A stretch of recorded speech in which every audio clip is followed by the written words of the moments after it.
안녕하세요. 시사건건 골수영입니다. 자, 이번에 다룰 이야기는 미통당 드디어 핵폭탄이 터졌다. 손혜원 의원 열린민주당 합류입니다. 자, 손혜원 의원이 열린민주당에 합류를 했습니다. 제가 전에 영상에서 정봉주 의원이 열린민주당을 만들 때 손혜원 의원까지 합류를 할 것이다. 만약에 그렇게 된다면 진짜 이번 선거에 핵이 될 것이다. 이렇게 말씀을 드린 적이 있는데요. 그것이 현실이 됐습니다. 자, 손혜원 의원은 21대 국회의원 선거 과정에서 열린민주당이 실시할 열린 캐스팅 등 공천 전반에 관한 사항과 홍보 관련 업무를 이끌 것으로 기대된다. 이렇게 얘기했습니다. 자, 여기서 또 손혜원의 특기가 나오죠.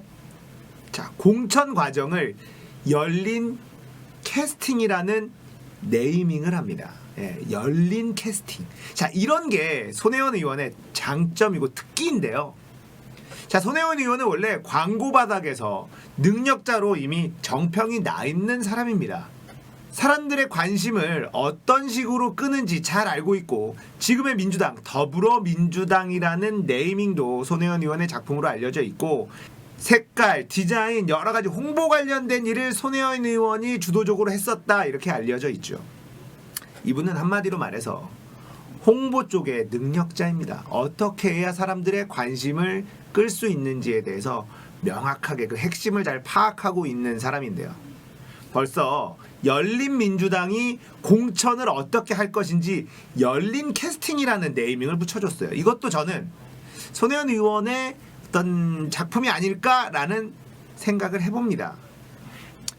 자, 손혜원 의원은 기존 정당들은 입으로는 소통을 말하면서 표만 받아갈 뿐 국민의 목소리는 듣지 않았다. 끊임없이 쌍방소통하며 진정한 당내 민주주의가 정착된 열린 정당을 만들겠다. 이렇게 밝혔습니다.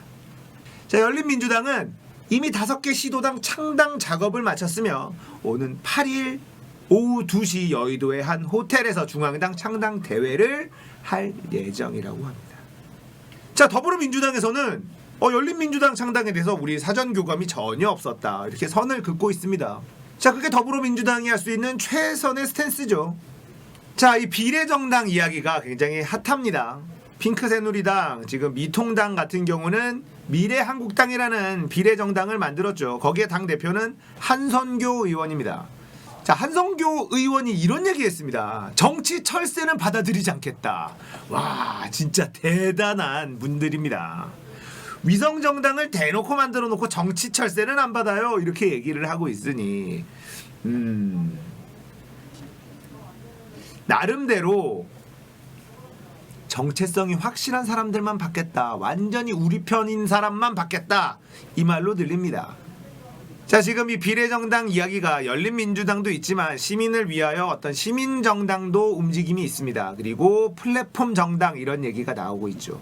정봉주 의원의 열린민주당과 이 시민정당의 차이가 명확하게 있습니다. 이 부분에 대해서 확실하게 한번 짚어보려고 합니다. 자, 플랫폼 정당 그림이 굉장히 아름답습니다. 최백은 교수랑 여러 명들이 모여서 우리는 플랫폼만 만들고 각 당의 비례대표를 여기다가 다 태워라. 한 배에 타서 선거를 치르자. 아주 훌륭한 생각입니다. 정치적으로도 치우침 없고 딱 선을 그을 수 있는 아주 중립적인 위치에 있는 비례정당을 만들자라는 것이죠.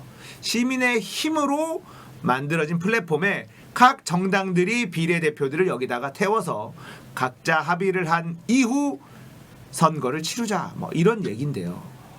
자, 이 얘기가 너무 그림이 예쁜 나머지 현실성이 너무 떨어집니다. 결국은 정의당은 이 비례정당에 굉장히 부정적이에요. 지금 정의당의 욕심 때문에 화가 부글부글 나고 있는 사람들 많이 있습니다. 저도 그 중에 한 명이고요. 정의당은 이제 손절해야 될 타이밍이다. 이렇게 생각을 하고 있는 사람 중에 저도 한 명이긴 합니다. 자, 이런 시민정당, 플랫폼 정당이 왜 비현실적이냐면 너무 아름답기 때문에 그렇습니다. 그 안에 자 비례대표들을 다 모았다 칩시다. 순번을 누가 정할 거죠? 그게 과연 아름답게 정해질 수 있을까요? 욕망의 충돌입니다. 선거는 욕망의 충돌입니다. 누가 어떤 식으로 교통정리를 해줄 것이냐. 최백은 교수를 필두로 한 몇 명의 이 핵심 인물들이 각 당에서 내려보낸 비례대표 의원 후보들을 정리를 할 수 있을까요? 그게 안 된다는 겁니다. 자, 정봉주 의원은 열린민주당을 만들면서 어떤 작업부터 했느냐? 바로 불출마 선언부터 했어요. 자, 정봉주 의원은 정치에 대해서 잘 알고 있는 인물이죠. 그래서 이 공천 과정이 얼마나 많은 사람들의 욕망이 충돌하는지 누구보다 잘 알고 있다는 겁니다. 본인이 불출마 선언을 함으로써 자신이 비례대표의 순번을 정하는 역할을 하겠다. 나는 욕심을 내려놓을 테니 나에게 그 권한을 달라. 이렇게 이야기를 한 겁니다. 자, 이 엄청난 욕망이 충돌하는 이 국회의원 선거판에서 그 각 개개인의 욕망을 어떻게 제어할 것인가가 결국은 가장 중요한 관건인데요. 정봉주 전 의원은 그 가장 중요한 핵심 포인트를 이미 알고 해결 방법을 제시하면서 열린민주당을 만든 거예요. 하지만 시민정당은 그런 부분에 있어서는 너무나 순진한 생각들이다. 이런 생각을 합니다. 결국은 손혜원 의원이 열린민주당이나 시민 플랫폼 정당이나 다 고민을 했었을 겁니다. 하지만 정봉주 의원과 손잡은 이유는 바로 이 현실적인 이유라고 생각을 합니다. 열린민주당만이 제대로 된 선거를 치를 수 있을 것이다 라는 것이죠. 그리고 이제는 미통당 입장에서는 진짜 핵폭탄이 떨어진 것이다. 정봉주만으로도 이슈 메이킹 하는데 굉장히 능한 사람이에요. 그런데 손혜원의 합류는 그야말로 달리는 말에 날개를 달아준 꼴이다. 이렇게 볼 수 있는데요. 미통당의 위성정당인 이 미래한국당 당대표가 한선교입니다. 신선함이라는 게 존재하지 않죠. 한선교라는 인물은 말이죠. 방송인 출신이죠. 아침 방송을 오랫동안 진행하면서 굉장히 푸근한 이미지, 깔끔한 이미지, 단정하고 점잖은 이미지를 구축을 했습니다. 자, 한성교의 요즘 얼굴을 한번 보십시오. 사람이 저렇게 달라질 수 있을까? 생각이 사람을 만든다라는 게 현실인 것 같습니다. 정말 얼굴이 완전히 달라졌어요. 그 얼굴에 욕심과 탐욕 이런 게 느껴질 정도입니다. 그렇게 아침 방송에서 댄디하고 깔끔하고 점잖고 이랬던 사람이 지금 보시면 정말 다른 사람이 되었어요. 자, 새로울 것이 없습니다. 한성교 당대표로 어떤 비전을 제시할 수 있겠습니까? 그냥 우리는 미통당이랑 같은 편이에요.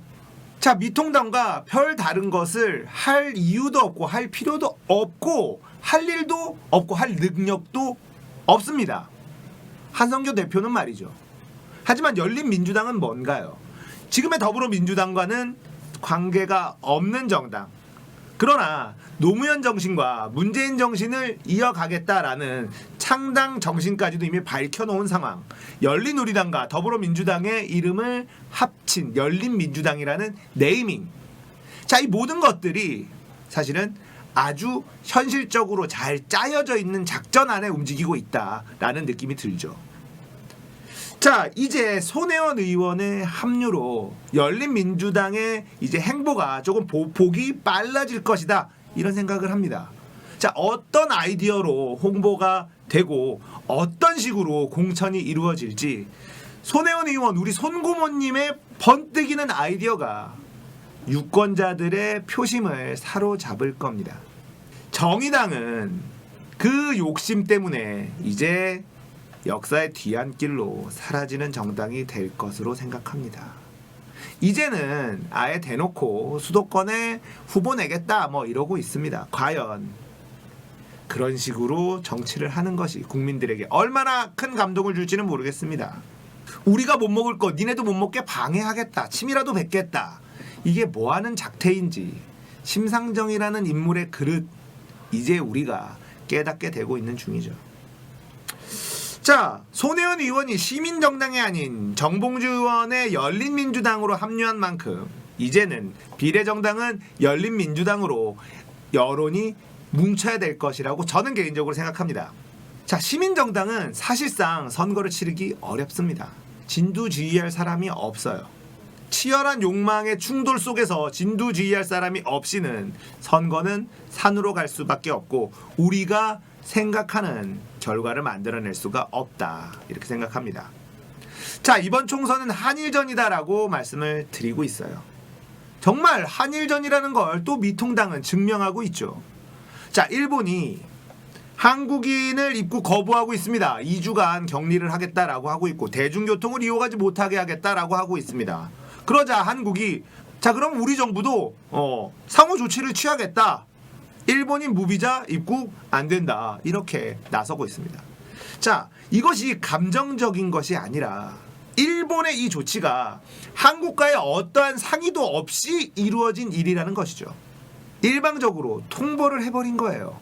이것은 근본적인 이 개념도 없고 매너도 없고 외교의 외자도 모르는 아베 정부가 하는 짓입니다.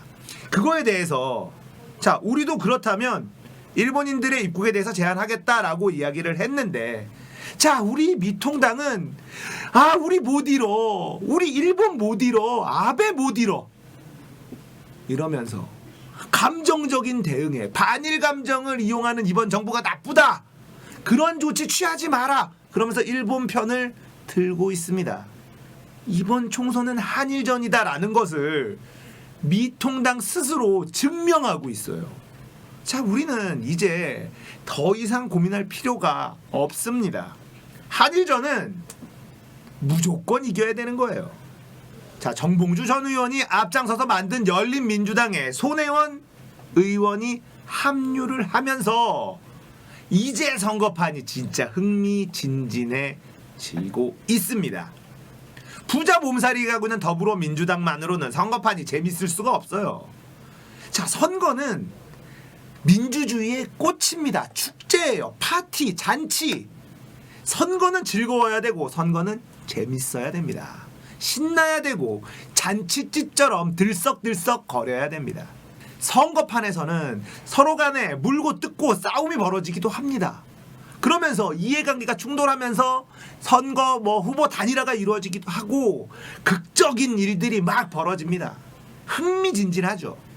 더불어민주당은 문재인 정부에게 방해가 되고 싶지 않은 마음 이해는 합니다. 그래서 최대한 조용한 선거를 치르고 싶어 해요. 전략이 그렇습니다. 그래서 부자 몸살이기라는 비난을 받고 있는 중이죠. 근데 한편으로는 더불어민주당의 입장도 아주 이해가 되지 않는 것은 아니에요. 그런데 그렇게 조용한 선거로는 저들을 이기기 어렵습니다. 삼위일체 말씀드렸죠? 미통당, 검찰, 언론, 이 셋이 한편인데 어떻게 조용한 선거로 승리를 거둘 수 있겠습니까? 그런 상황이기 때문에 정봉주와 손혜원, 최고의 공격수, 최고의 이슈메이커, 이 둘의 등장은 천군만마를 얻은 것이다. 저는 이렇게 생각합니다. 자, 열린민주당이 손혜원, 정봉주 투톱으로 움직인다면 이제 미통당은 무언가 이슈를 선점하기에 굉장히 어려움을 느낄 겁니다. 그리고 정봉주와 손혜원이 짜놓은 작전에 번번이 걸려들면서 헛발질을 연발할 것이다. 저는 이렇게 추측하고 예언합니다. 왜냐하면 이 두 분은 그럴 만한 능력이 있는 분이에요.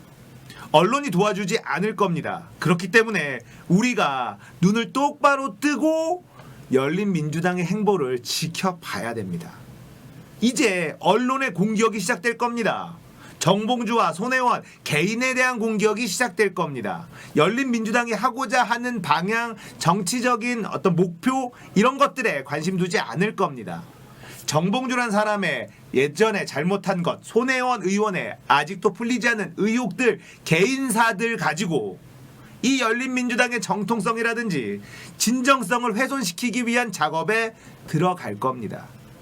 자, 우리는 그런 것들에 흔들릴 필요가 없어요. 분명히 말씀드리지만 그 작업은 반드시 들어갈 것이고 우리는 거기에 휘둘릴 필요가 없다. 이번 선거는 한일전이기 때문에 절대로 흔들려선 안 된다. 자, 손혜원 의원, 우리 손고모님의 합류를 진심으로 환영하면서 맹활약 기대하면서 응원하겠습니다. 오늘 이야기 여기까지예요.